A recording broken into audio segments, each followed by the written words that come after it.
That's the story here, right? The story is Panda secured licensing first, established favor with Nintendo, used that to undercut and undermine relationships with Nintendo with other grassroots organizations in order to secure exclusive broadcasting and licensing rights to run a tour, so that any tour will, at the end of the day, line Panda pockets and no one else's, and they become the Nintendo Cup. The Panda Cup becomes Nintendo Cup.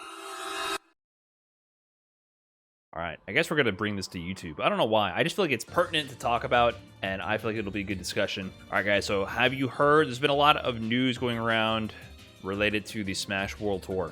I guess first, for everyone who's not informed, I need to break down exactly what the Smash World Tour is. It's basically Capcom Cup, but for the Smash community and homegrown.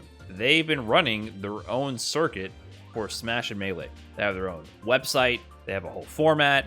They've had events all over the world, all over the year, where people would compete and qualify by acquiring points, where the top 30 would go to the events, and then the final 2 would qualify via LCQs. And people have invested a lot of their time and money to travel all over the world for this event at the end of the season to earn the right to compete for $250,000, a pretty beefy prize pool. And this is not an affiliated official pro circuit, right? This is not like what the CPT used to be, which was handled entirely by Capcom. It's a significant amount of money. That's what Capcom Pro Tour always advertises, is a $250K prize pool. To preface this whole discussion, I'm obviously not an expert in the Smash World Tour or the Smash community or any of the topics directly that we're going to talk about right now. However, I do have experience and knowledge of the publisher and community sort of relationship when it comes to something like CPT, Street Fighter V, Street Fighter, and that community. So I do have insight into that, right? I have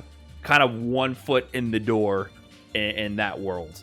So with this big news coming out, I thought it would be interesting to read through and see how this all broke down, because unfortunately, as of right now, as of today, Smash World Tour isn't happening when we're right at the finish line. The players have already qualified. The event is about to go down December 9th, and less than 2 weeks away, when we were hit with a pretty big tweet. The upcoming Smash World Tour Championships and the entirety of the 2023 Smash World Tour must be canceled. So they released this statement. It's not good. It is with an unbelievably heavy heart that we must announce that both the upcoming Smash World Tour Championships as well as the 2023 Smash World Tour must be canceled. Without any warning, we received notice the night before Thanksgiving from Nintendo that we could no longer operate. This was especially shocking given our discourse with Nintendo the past 12 months. That's a bombshell to drop right before Thanksgiving. Hey, what are you thankful for? In 2022 alone, we connected over 6,400 live events worldwide, with over 325,000 in-person entrants, making the Smash World Tour, SCW or the Tour, the largest esports tour in history. Ooh, interesting for any given title. I did not know that. My understanding of this is the Smash World Tour also allowed things like locals to be submitted. It's not just officially sanctioned larger events. I think they also had some kind of system, sort of like if you're familiar with Tekken's dojo system, where they could submit events to participate in it. So it did also encourage locals and regional events to participate in the tour. And there was a whole process for ranking the events by, I think, not just player attendance, but potentially the people who were there. I don't know the details about that. They were trying to integrate directly within the community and give value within the tour for local events that were already running. The championships would have also had the largest prize pool in Smash history at over $250,000. The 2023 Smash World Tour planned to have a prize pool of over $350,000. And the weird thing about this is, if you follow the Nintendo Smash relationship in terms of esports at all, like, I'm just kind of a casual Melee fan. I think the second most watched game that I watch is Melee. They were having a lot of hiccups, a lot of setbacks over especially the online COVID era, because Nintendo was putting out a lot of cease and desist to many online events. I think the Big House tried to operate an online event and was told by Nintendo, hey, axe it. And there's many tournaments. There's a long history of Nintendo just sticking their finger in where it doesn't really belong, but Nintendo feels the need to just be this like omnipotent god that rains down from the heavens, like Zeus with his lightning bolt to strike on the community whenever it feels like it needs to enforce its IP control and just say, hey, remember, I'm the boss here, and just ruin an event for no reason. The fact that this got this far, the Smash World Tour, was already like, oh, okay, like something's happening here. Like they're allowing us to do this. They're cooperating. And then once again, Nintendo back to their old ways, right? They're unreliable. The truth is, what makes this all even more disappointing is the approach Nintendo took in recent weeks compared to our discourse with them over the past 12 months. We'd kept all this progress quiet, but especially in light of both Nintendo's and their partner Panda's actions this year, we wanted to take the opportunity to write an open letter to Nintendo. So here's the twist. If you haven't been following up till this point, yeah, they're talking about Panda Global. Panda, the FGC team. Panda is, bar none, the largest FGC-centric esports team to ever do it. They are the largest entity in esports when it comes to fighting game-centric teams, right? No one else has been able to do what they do. They have their hands in this plot. We truly thought we might be getting shut down given the fact that they now had a licensed competing circuit and partner in Panda.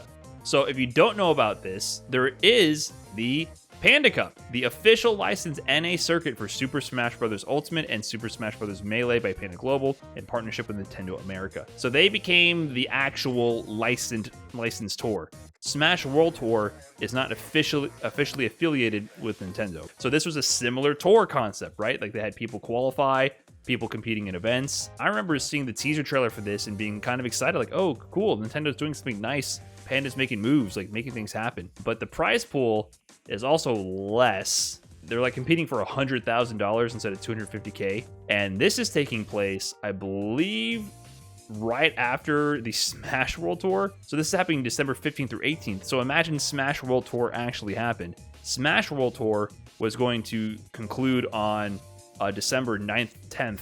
Then the next weekend, not even the next weekend, just within 5 days, you're going to have the Panda Cup, which is kind of trying to be also like the cup, like the final point of the season, like the culmination of a whole year. It seemed obviously like a conflict of interest. Like at the end of the year, are you going to remember the Panda Cup or the Smash World Tour?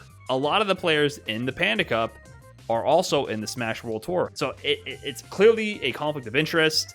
It was going to water down, like having both of these events trying to claw and fight for the same spot. You can just see some kind of issue with that from a distance. However, this I did not know about at all. I was not predicting any kind of downfall of either event. Nintendo reached out to us to let us know that they had been watching us build over the years and wanted to see if we were interested in working with them and pursuing a license as well. They made it clear that Panda's partnership was not exclusive, and we quickly found that many organizers were concerned about joining up in 2022. They told us that they had been told by Alan, the CEO and co-founder of Panda, that we were going to get shut down and were not coming back in 2022. Oh boy. Of course, this directly contradicted our conversations with Nintendo, so we decided to approach Nintendo with this very issue directly, explaining that the attempted sabotage that was going on and our inability to speak freely. They reminded us and reassured us that Nintendo is only looking to shut down IP infringement related to game mods and not the unlicensed Smash World Tour. That the Panda CEO does not represent Nintendo, and that they would have to have a conversation with him about his behavior. Ooh. Number 3. They reminded us and reassured us that Panda's license is not exclusive and that they can see the two circuits coexisting. Unfortunately, the attempts from Panda to undermine the Smash World Tour did not stop. As the CEO continued to tell organizers we were definitely not coming back in 2022, and if we did, we'd get shut down shortly after announcement. So they're implying that Alan went to different tournament organizers to not partner with Smash World Tour, which I'm guessing in turn instead partner with Panda Cup, because Smash World Tour will not last. It will go under, it will be gone, but we have the license and we are the cup. You should look at Panda Cup as the official tour. Don't partner with any other tour. We are the goal for the end of the year. From a purely selfish perspective, I understand it, because it is really a conflict of interest and goofy almost for the community to have the Panda Cup and the Smash World Tour finals at the very end, a week apart from each other, right? It doesn't make sense. It's like if you had Capcom Cup and Brian F Cup at the end of the year with similar prize pools, like 60%, 70% of the same players 1 week after each other. Kind of ruins the culmination of the whole year. So there was a power vacuum here because there was no official tour. Sounds like Panda was trying to be the people to fill that power vacuum. Brian F. Cup prize money is $250,001. The thing is, Smash World Tour has more money than Panda Cup. Smash World Tour was promising $250K. Panda Cup is promising $100K.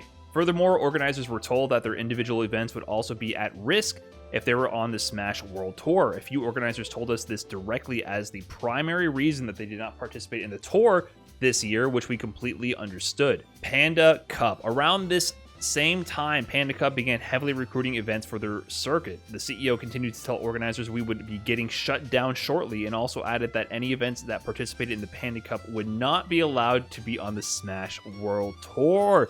This is starting to add up for me. I did not understand this exclusivity. To be quite honest, like I mentioned in the beginning of this segment, I am not an informed person on this topic. I know about Street Fighter and CPT.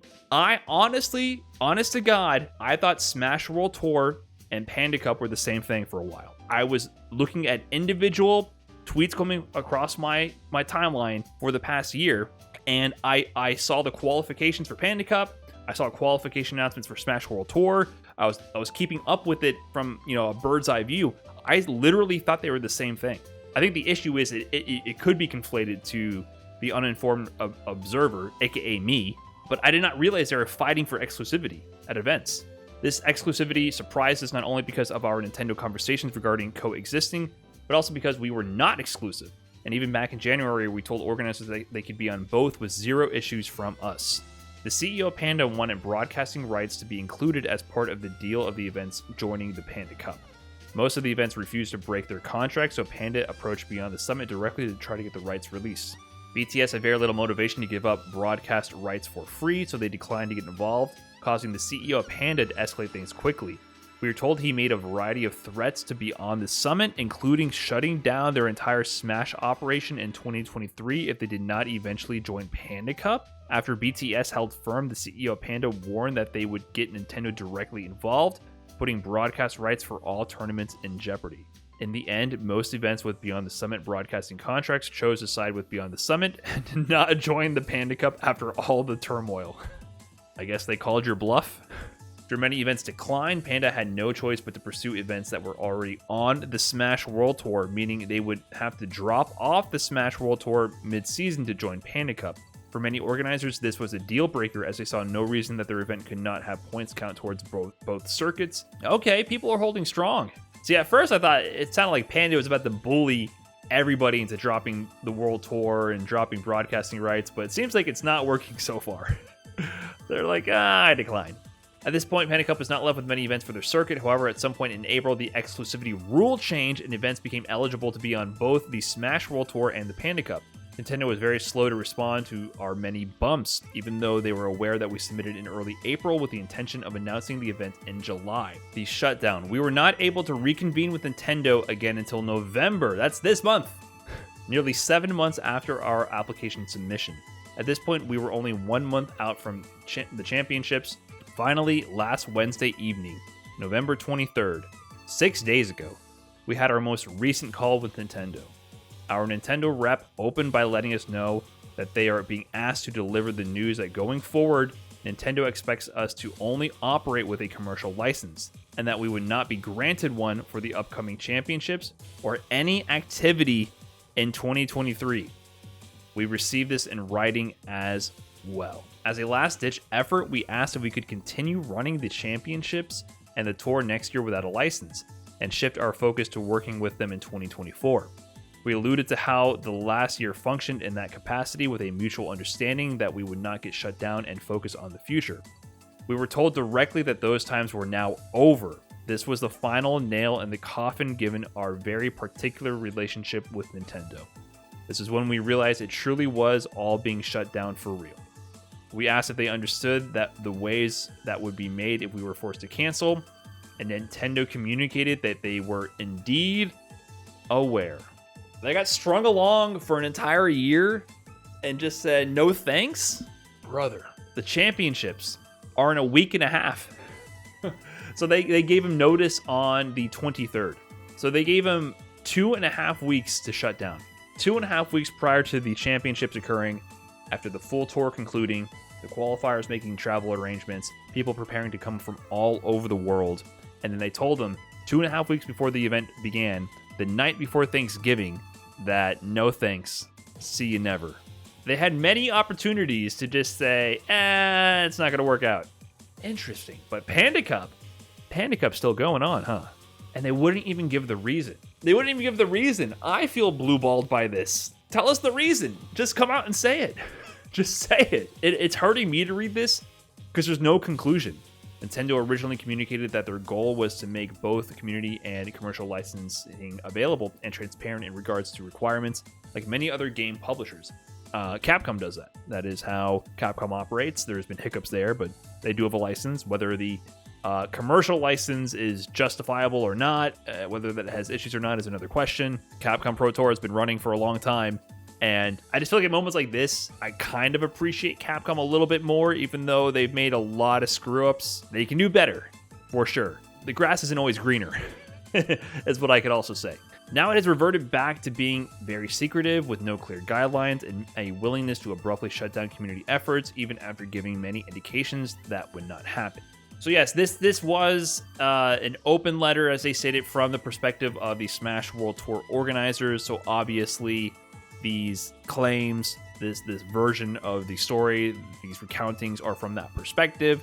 So whether all of this is 100% unbiased can't really be confirmed. However, I'm inclined to lean towards believing the clear victim in this situation, and people who do have some financial gain mostly, but I think most of this comes out of the pockets of the people organizing it, right?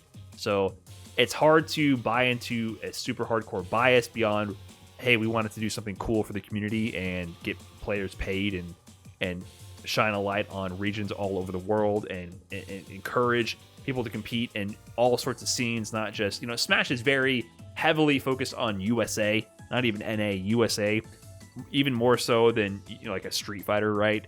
So I feel like the Smash World Tour did bring to light, to me even, I learned about new players from Australia and UK via the Smash World Tour and them traveling to Summit and stuff like that. It's hard to buy an angle from this where they would just be lying profusely, but that is something to keep in mind, right? If these are true, these claims are true, it does seem very shady how Panda was operating. And I can see the financial incentive, right? It seems like Panda, they already secured the license. They were in a position to benefit the most by stonewalling and undercutting and shutting out any competitors in the tour space, right? Panda Cup becomes Nintendo Cup, becomes the official license event. This is the tour, right? This does seem like it's laying the foundation for Nintendo saying, sorry, don't need your world tour, and investing with Panda to produce the official tour, like the laying the foundation for something like a CPT with Street Fighter, Panda Cup with Smash, Melee, and Ultimate, right? Yeah, Nintendo is still, they still have the license with Panda Cup. Panda Cup is still ongoing. If it occurs next year, then we know for sure that Nintendo they picked their favorite child here, and it was Panda Cup. And it's weird. It's weird because, I really liked Panda. I like a lot of the people on Panda, regardless of what people might think about their content creation. Not all of it is for me, but I do respect that they at least try to do something in the FGC space. I like that they tried to at least sponsor people in the FGC. There's also plenty of criticisms that have been thrown at the Panda organization over the years. Some of it deserved, some of it not, in my opinion. I don't hold any ill will towards any individual member over these actions. It's got to be tough being a player in Panda right now. Like, there's people like IBDW and Plup. They just play the game, man. They play Melee. They just want to play. This is a hard time, I think, for all of those involved. Yeah, there's a lot of people under the Panda umbrella, which I would vouch for as good people, that I appreciate what they do for the community. There's been hiccups along the road, of course. Overall, I at least respect that Panda made moves in the FGC, sponsored FGC people, and tried to make it into something viable. I can always respect that. Respect their content push. Even though I don't like a lot of their content, I don't like their formulaic editing and all that stuff. Like, there's a lot of issues I have with the way they approach certain things. It's not for me personally. At the end of the day, I do respect that they did it. So this is disappointing to me. I fucking took Smash World Tour seriously and traveled to 10 countries, 3 continents just for this. Yeah, people are upset, man. And here's the prize breakdown for Smash World Tour. You were getting paid if you showed up no matter what. So, 250k prize pool. I think Capcom Cup definitely had more money for Street Fighter. It was 250k, I think, for first, if I remember correctly. So there was more money for Capcom Cup, but this is great money. Not too top heavy, which I enjoy. It was clear to me that I feel like this was obviously an effort to reward players for consistency, for showing up, for playing. I think that's big. I think there's too many efforts in the FGC where it's too top heavy and it's not sustainable. You need a lot of people competing. You need people to participate, and there's a sustainability issue. This was a pretty good prize split. I like this.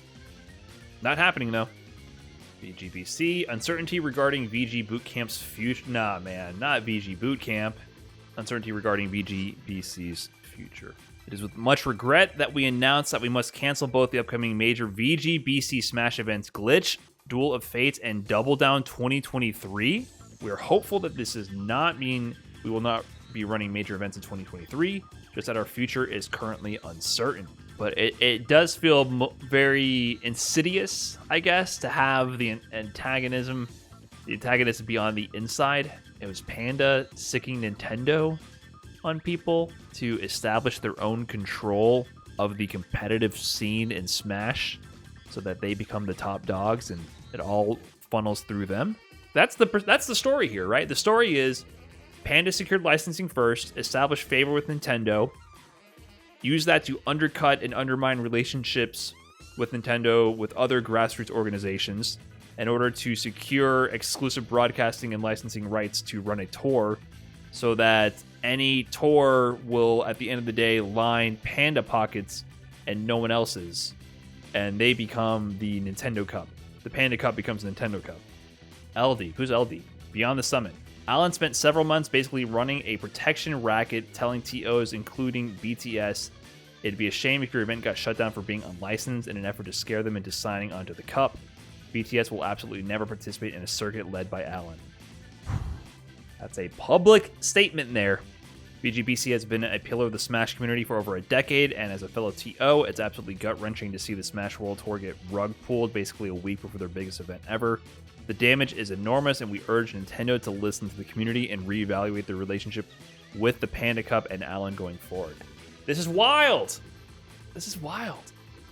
Dude, oh man, it must suck to be a Panda player right now. I feel like many times it sucked to be a Panda player, but now it really sucks to be a Panda player. I mean, it's always kind of sucked. Okay, that's actually a good one. Right? Like, what else can you do? You know, we all make choices in life, I guess. Some of us make the choice to sign with Panda. It felt like Panda, at some point, became the old guard. They became the power structure, right? For the longest time, Panda was the underdog. Panda was the ragtag group of fighting gamers trying to make it in this big esports world. They were sponsoring Marvel 3 players, sponsoring up-and-coming Street Fighter players, picking up Smash players left and right. They were really seen as the underdogs, and I felt like the FGC and the Smash community as a whole were really, you know, they were rooting for them for a long time. I'm talking about back in like 2015, 2016, you know, or even earlier than that. I know Coach Steve was on them as early as like 2014. I don't exactly recall the year when they first started officially sponsoring players. You know, they were the underdogs because we hadn't really seen an FGC-centric team make it. That was something that I think we were all looking to happen. Every team that has been FGC-centric has been like, you know, hey man, you're pretty good. You won a few locals. Here, have a shirt to wear at the next event. And by the way, that costs $20. And yeah, enjoy the shirt and rep our brand. Registration? Oh, sorry. Do you have $5 I can borrow? Flight? Hell no. Hotel room? You know, find a friend to sleep with. That's it. There's an open spot on the floor right there. That was most FGC-centric teams. Internal FGC teams. That's how they operated for the longest time. And then Panda comes along, and they're sponsoring fighting game players, and they make something of it. And after a while, they they stopped being the underdog and they started being the established powers that be. And at that point, they started facing a lot of criticism, right? There was a lot of moves that people considered to be, from a lot of the players, arrogant. The players just being associated with Panda, their words were taken with much more weight and were seen as coming from the powers, a powerful figure, right? Now, no matter what you do, you're punching down, so you have to be careful. And I think that's what happens to a lot of young players who come into a position of power by having notoriety and a small level of fame in their niche. You know, they start saying dumb shit, and before it didn't matter because they're kids and who cares, but now you're powerful and you have responsibility, and then you get blasted for saying dumb shit on Twitter and on YouTube or whatever. And you know, they signed a lot of players who did that. Being on Panda, it in and of itself became a sign of, oh, you're one of the overlords, you're not one of us. You know, we're the ragtag group of gamers trying to make it in an esports world. Hey, I'm Panda. I used to be that. That used to be what Panda was, but not anymore, right? They became the powers that be. That perception, I remember really seeing that change over a long time. But even through all that, I really still respected what Panda had managed to achieve. They managed to provide a career for people in the FGC. I still appreciated that they provided a means for people who played fighting games to make a living, and they seem to be making a conscious effort to actually make it sustainable, right? They pivoted the focus to content. They were thinking of ways of growing their brand awareness while still staying within the FGC and Smash bubble. They were really making strides, I felt, to make this thing real. Even through all that, what I'm getting at is, I didn't really see Panda as the villain that much. I saw it as, yeah, people on Panda and they're gonna do dumb things here and there. There's gonna be some controversial shit coming from the organization here and there, but I really never saw them as bad. And so this whole statement, this whole event, it's disappointing to me. I think to some people, they wouldn't go through this and feel that feeling because they'd be like, oh, Panda at it again, right? Fucking Panda, always doing this. I didn't have that perspective. I really didn't. You know, they found a way, I think, to actually raise people in the community, help them make a career or make something out of this and do it sustainably. Maybe this is what that looks like behind the scenes. Maybe this is just a peek behind the curtain of how they were trying to achieve that. Ono's chiming in? Bro, this is international news. Ono is chiming in? Ono? Since this is coming from the Smash World Tour side, I can't make an equal judgment, but it's my personal opinion that it's not right to put restrictions on grassroots activities at this point. I think there are many ways to do this, such as treating it as sub-tournament of official tournament. I would like to see a little more dialogue between the parties involved. In doing so, I would very much like to see them come up with ideas that take participants into consideration. Is Ono going for the easy standing on a soapbox clout moment right here? I don't know, man. What he's saying is objectively true, but I feel like anyone could say this. However, I don't know if people have heard the stories of how Ono may not have been great for the growth of esports and the FGC in the Street Fighter world for a long time. I don't know if people have heard the rumors. To those who have heard these discussions and have, discussed things with people, it seems a little ironic coming from Ono. However, I will say, he is still a person with status in the gaming world and the developer-publisher world of fighting games. So regardless of his motivations, I still feel like this is a good thing.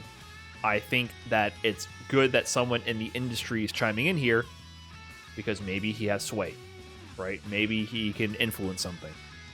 And really, when I started this stream, the reason why I figured I would even discuss it at all is because, like I said, I know a little bit about the Street Fighter V world, the Street Fighter world, and some of the workings with Capcom behind the scenes. And the whole thing is always built on stilts. It's a house on stilts. Everything that we care about that has been elevated is at risk of publishers just, taking their finger and coming down from the heavens and squishing us like an ant. There is always that risk. And so I just feel like it's a grim reminder that as great as it is to have publisher elevated events to be associated with them in official capacity. And, you know, there can be great partnerships. Like Capcom has done great partnerships. I love the Capcom Pro Tour. I love the fact that they have become involved in the community.